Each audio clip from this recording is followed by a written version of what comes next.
कल के विषय में कुछ लोगों को प्रश्न थे, समय संपन्न हो गया था तो रह गए थे।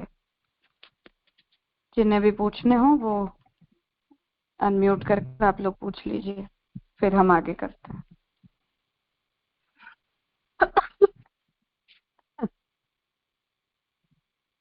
हाँ कहिए। हाँ जैसे उसी से रिलेटेड है। आपने समझा है कि गो सेवा, उसमें आपने उदाहरण बताया था, मास्टर जी ने पूछा था कि सेवा का, तो गो सेवा प्रभु सेवा के सम बताई है, गुरु सेवा भी।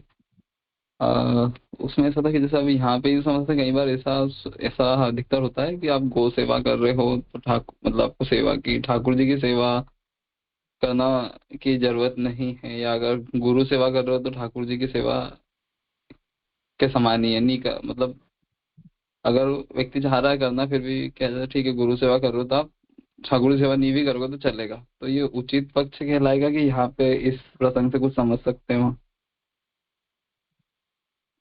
नहीं, वहाँ ठाकुर जी की सेवा को छोड़कर करने से मतलब नहीं है। वहाँ तात्पर्य यही है कि ये जितनी भी वैष्णव सेवा हो, गुरु सेवा हो, गौ सेवा हो, तो उन सबको भगवान की प्रसन्नता के द्योतक चिन्हों के रूप में हम मानते हैं।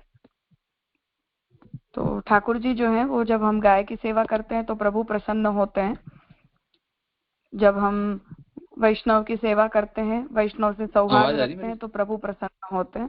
आवाज नहीं। मेरी आवाज सुनाई नहीं दे रही है?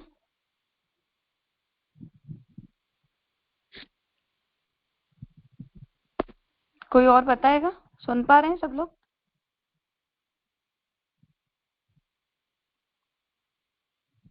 मास्टर जी। हाँ जी, हाँ जी, ये अच्छी आवाज आ रही है। हाँ अजय जी, सबको सुनाई दे रहा है, आपको नहीं आ रही आवाज? ठीक।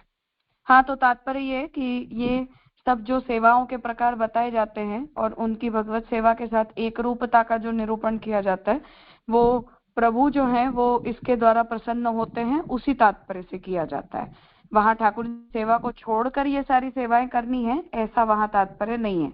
परंतु जिस स्थिति में किसी व्यक्ति के लिए साक्षात ठाकुर जी की सेवा कर पाना अपने घर में संभव न रहे, तो अनुकल्प के रूप में इन सभी सेवाओं को भगवत सेवा के रूप में माना जरूर से जाता है।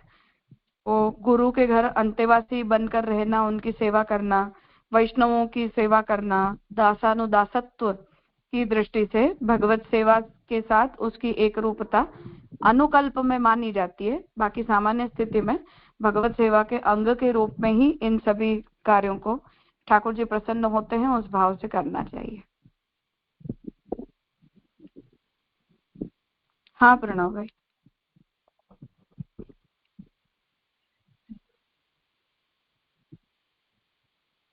प्रणाम राजा। एक तो हाँ ये पूछना था कि श्री हरिराय जी ने वहां पे मूल पंक्ति में आधुनिक तीर्था नाम, मतलब तीर्थ रूपता से क्या संदर्भ कहना चाह रहे हैं?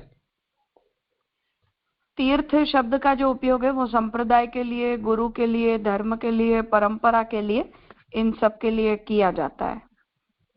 तो वो जो है वो चलित तीर्थ माने जाते हैं, और जो स्थान होते हैं वो अचल तीर्थ माने जाते हैं।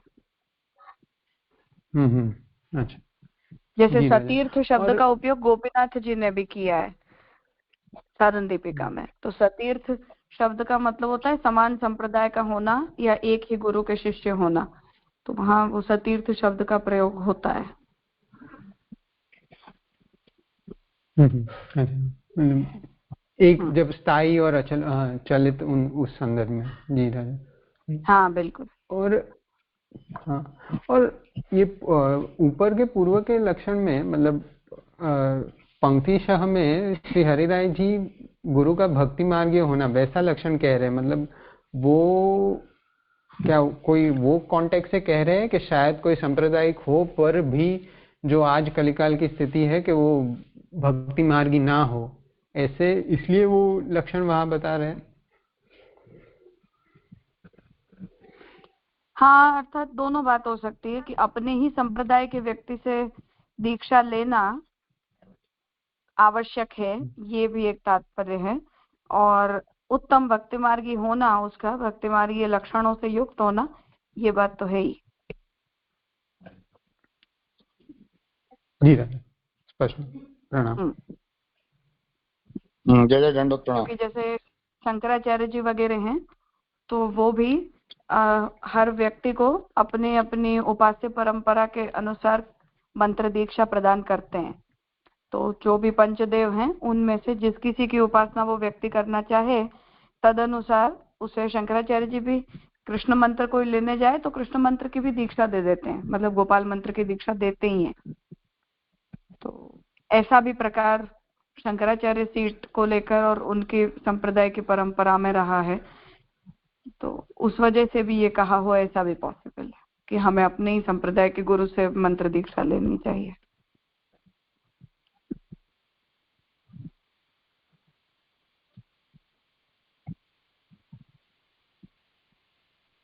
हाँ जय दंडोत प्रणाम। जय प्रश्न मेरा इसमें, मेरी आवाज नहीं आ रही है?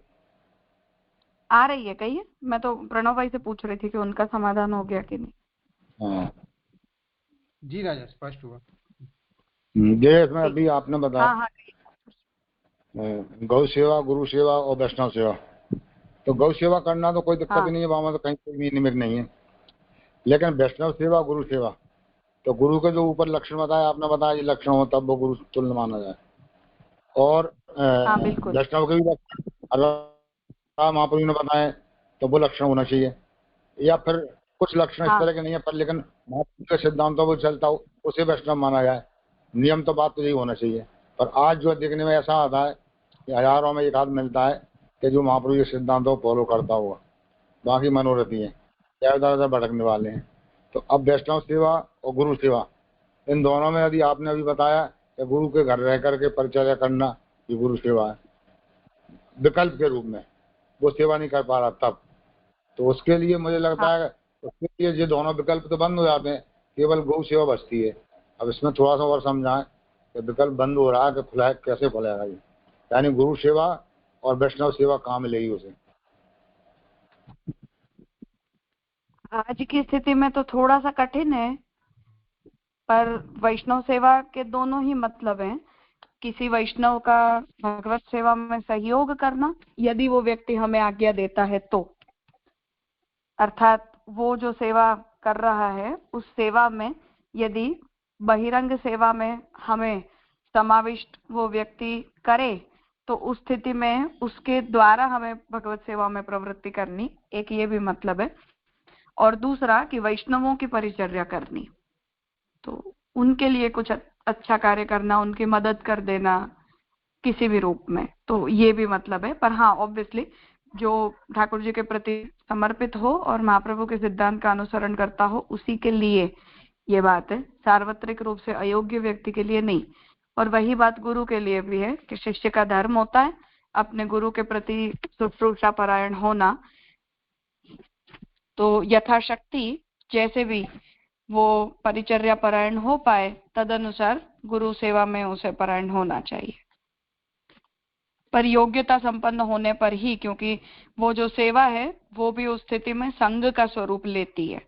हम उस व्यक्ति के संग में आते हैं और संग में आकर फिर हम उससे जो कुछ भी सीखते हैं, भक्ति मार्गीय गुणों को लेते हैं, तो वो संग के अर्थ में होता है। इसलिए वो दुसंग बन जाए ऐसा कार्य तो नहीं करना चाहिए। जी जी क्लियर हुआ। उपाध्याय जी का प्रश्न है मुरैना से। हाँ कहिए। उपाध्याय जी को फोन अनम्यूट करना पड़ेगा जी। राम प्रकाश उपाध्याय, उन्होंने वो हैंड रेज नहीं किया है, पर हाँ मैं कर देती हूँ। वो कल का प्रश्न है उनका, आ नहीं रहा होगा उनसे। हाँ लेकिन वो, हाँ कोई बात नहीं, हाँ बोलिए। हाँ जय कृपानाथ, मैं उपाध्याय बोल रहा हूँ जय मुरैना से। हाँ जय, आवाज आ रही है? हाँ आ रही है, बोलिए। आ रही है, बोलिए। जय प्रणाम। मैं ये कहना चाह रहा हूँ तो जय कि मतलब जो हवेलियों से ही संबंधित मेरे बच्चे लोग सब पत्नी और बच्चे सब हवेलियों में जाते हैं, तो मैं नहीं जा पाता हूँ। तो ये सब मेरे लिए थोड़ी कठिनाई पड़ रही है, तो वो कैसे संचालन होगा आगे? क्योंकि बच्चे लोग तो मानते नहीं है, श्रीमती जी ना मानती, वहाँ ज्यादातर श्रीमती ज्यादातर वहीं गुरु घर में ही रहती हैं ज्यादातर, और यहाँ भगवत सेवा में कोई सहयोग नहीं करता और विरुद्ध ही चलती है, मतलब सिद्धांत पक्ष से विरुद्ध। अब मैं भी 77 में रनिंग में हूँ जरा, तो वो थोड़ा इस हिसाब से बताओ कि मेरा कैसे क्या संचालन करूँ। 4 बच्चे हैं, चारों बच्चों का भी वो कर रहे हैं, अगर यदि वो जा रहे हैं तो भले जाते, पर उन्हें हमें ये बात कहनी चाहिए कि तुम हजारों प्रवृत्तियां करो, चाहे जो करना हो करो, लेकिन उसके साथ साथ महाप्रभु जी के ग्रंथों को पढ़ा करो। वही तो नहीं पढ़ते, सत्संग से विरोध रहता है। परिवार के जो लोग हैं वो हम बोलते हैं तो उन्हें ऐसा लगता है कि तुमसे हम ज्ञान लेंगे क्या। और ये बात तो है ही कि महाप्रभु जी के वंशज अगर कोई बात कहता हो तो उसका बल ज्यादा पड़ता है, हम जो बात कहते हैं उसका बल कम पड़ जाता है। तो यदि थोड़ा बहुत पढ़ेंगे तो महाप्रभु जी के ग्रंथों को पढ़ते पढ़ते ही कुछ चीजें स्पष्ट हो जाती हैं, समझ में आ जाती हैं। तो बाकी सत्संग से सबका विरोध ही यदि है बस तो फिर ठाकुर जी नियामक हैं, वगैरह में देंगे तो देंगे, और तो कोई इसका विकल्प नहीं। वैसे उत्सव वगैरह में सब आते हैं, बहू वगैरह भी आए, बच्चे भी आए, लेकिन वो सिद्धांत पक्ष का कोई भी अनुमोदन नहीं करता। सब हवेलियों में जाते हैं, हवेलियों में जाना आना, वहीं का प्रसाद लेना खाना, वो श्रीमती जी कराती रहती हैं, वो ही जाती हैं ज्यादातर, वही सब बच्चों को ले जाती हैं। बात वही है, ये सब ज्ञान सिर्फ हमारे कहने मात्र से नहीं आता है, कभी कभी ग्रंथों को पढ़ के व्यक्ति को खुद समझ में आती है। तो थोड़ा बहुत उसमें प्रवृत्ति बढ़ाएं तो ठीक है, बाकी तो फिर जैसे ठाकुर जी की इच्छा। फिर पत्नी को तो श्याम बाबा ने भी बहुत समझाया, मद्रास वाले मसून जी महाराज ने भी बहुत समझाया, पर वो लाइन पे नहीं आती और उनका ही विरोध रहता है। सत्संग में विरोध, मैं यहाँ भी जुड़ा हुआ हूँ सत्संग से, तो उनको बहुत परेशानी रहती है, वो 2-4 बार तो डिस्टर्बेंस कर ही जाती है। वही बात है, जैसा अधिकार और हम कुछ नहीं कह सकते। तो समाधान मेरे को अपने थॉट में कच्ची तो बन जाए। वो पास में तो नहीं बैठी हैं आपके? नहीं है, नहीं है, नहीं है, राउंड लगा नहीं आज उनका। जय उपाध्याय जी, उपाध्याय जी, हाँ, मेरा सत्संग करा दो, 1 महीने का बदल जाएंगे गारंटी से। मेरा सत्संग करा दो 1 महीने की। वो सत्संग तो करती नहीं है, सत्संग करे तो काम हो जाए। श्याम बाबा ने समझा लिया, मसून जी महाराज ने समझा लिया, पर वो नहीं।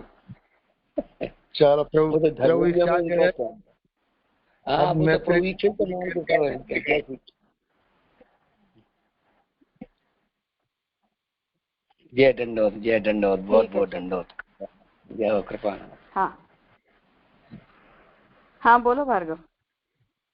प्रणाम राजा, ये जो बीच में एक बात आई थी कि काल्पनिक प्रकार नहीं होना चाहिए, तो ये प्रश्न हो रहा था कि काल्पनिक प्रकार और स्वतंत्र प्रकार, इसमें क्या डिफरेंस होगा? लाइक जो हम एक एग्जांपल हमने देखा था कि शीतकालीन में पानी ठंडे पानी से नहीं नहलाना चाहिए, तो फिर ऐसा विधान कहीं पे है नहीं, और मर्यादा मार्ग भी उसको ऐसे नहीं समझा रहा है हमको।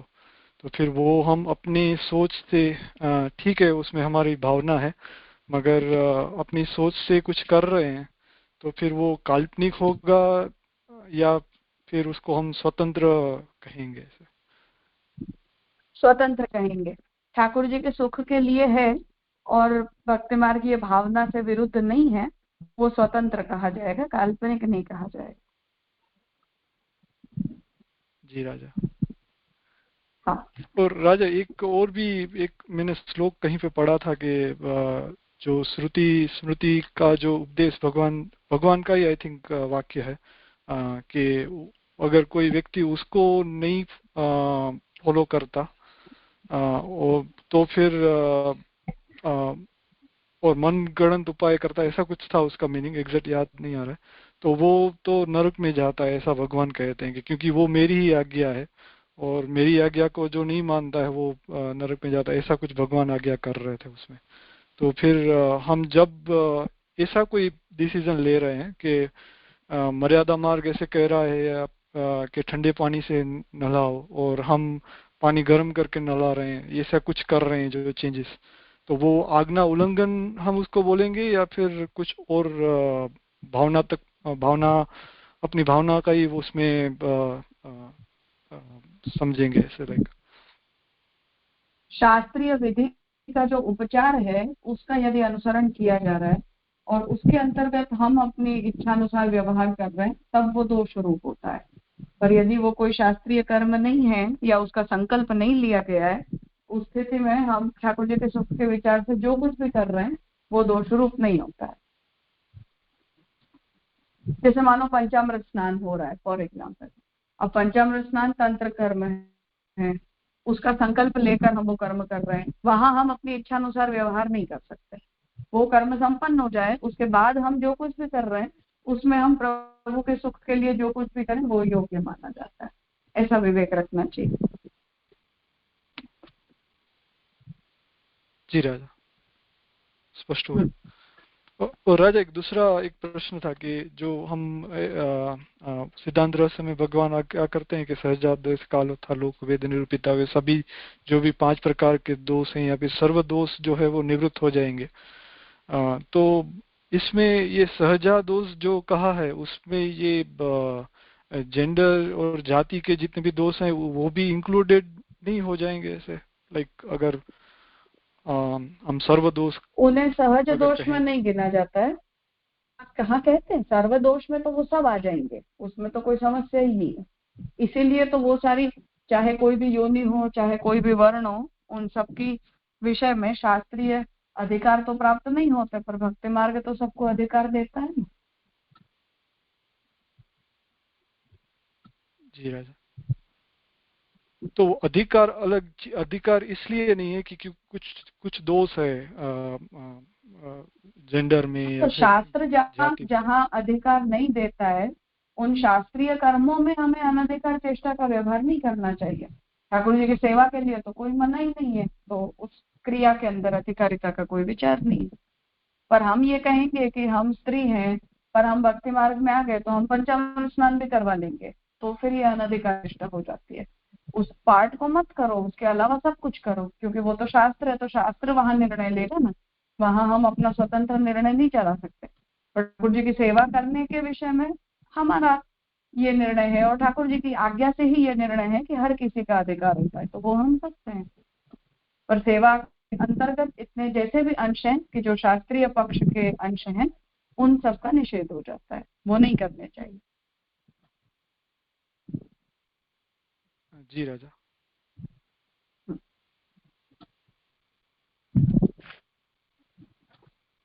हाँ स्वाति।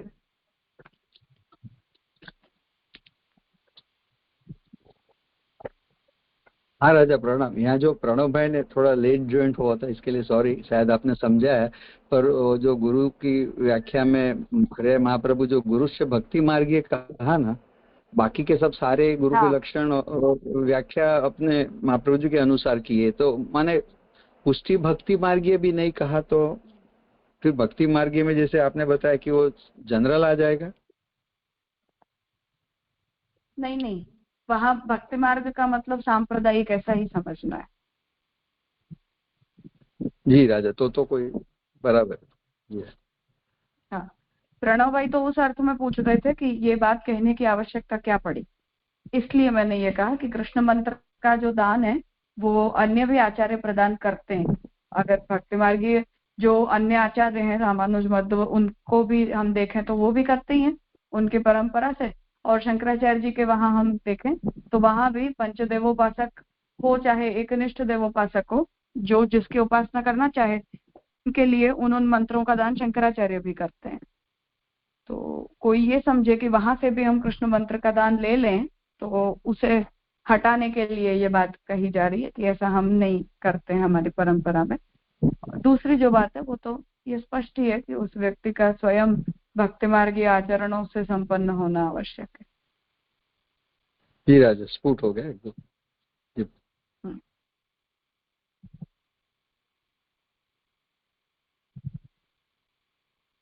और कुछ पूछना है किसी को?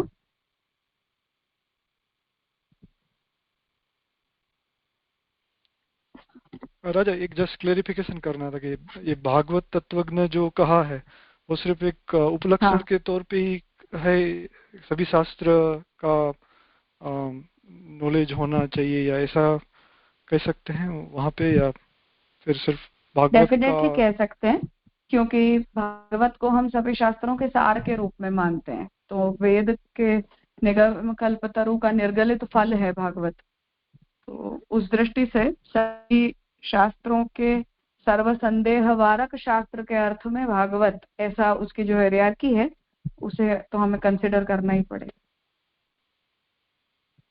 जी राजा।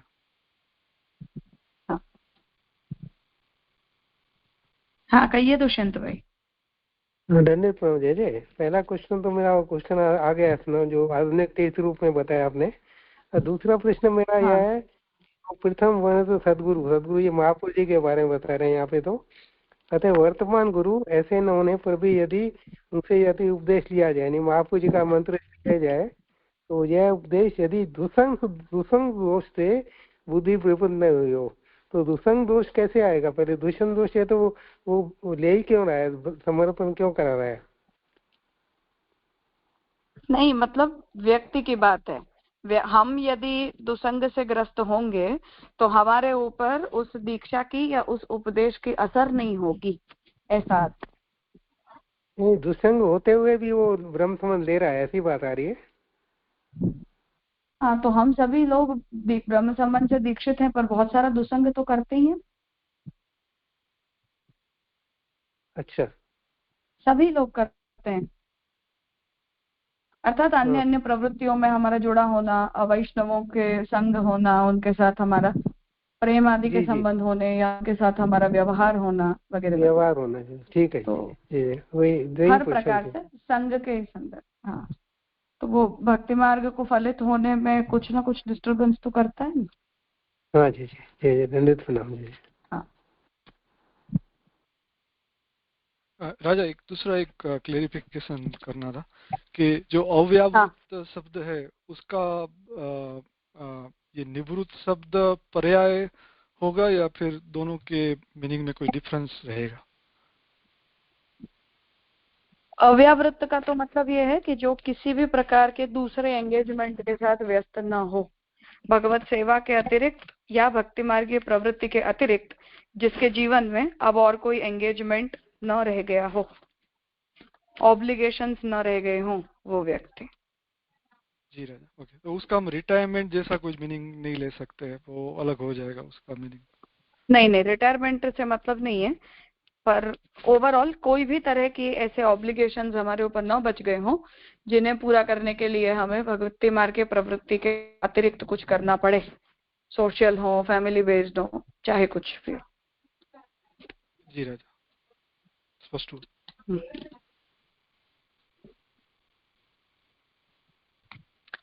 ठीक है, तो समय हुआ है, आज यहाँ रखते हैं, आगे का विषय कल करेंगे।